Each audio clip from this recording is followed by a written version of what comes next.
I work in intensive care at a small community hospital. We have a 9-bed unit that is completely closed off from the medical floor via 2 doorways. 2 nights ago, we were all sitting at our own stations, charting, when we all heard footsteps coming down the hall. It is a completely open unit where you can see every room from everywhere. No one was in the unit with us. CT is below us, and they close at 5 unless emergency comes in.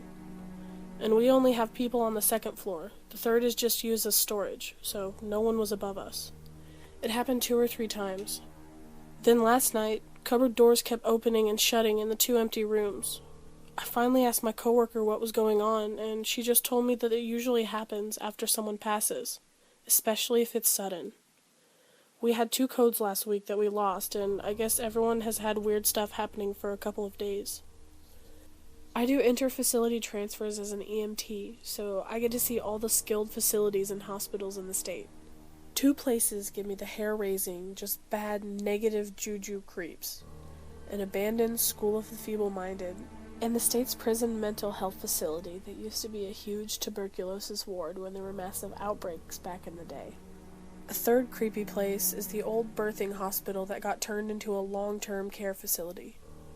The top floor is mostly padlocked off. Jokingly, I asked a nurse on the elevator if the building was haunted, and she matter-of-factly said yes. Little kid shapes on the top floor, and residents report older women in dresses. She said there were areas of the building she refused to go without another person. In the morgue at my hospital, I would always hear knocking coming from inside the freezer.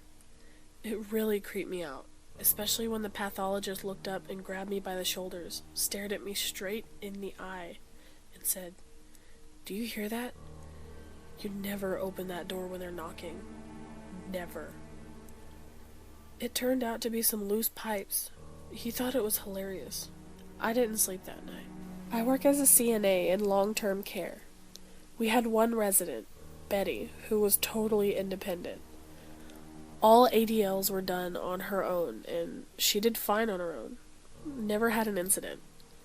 The only time she wanted help was showers, and then she only wanted you around to make sure she didn't slip and fall.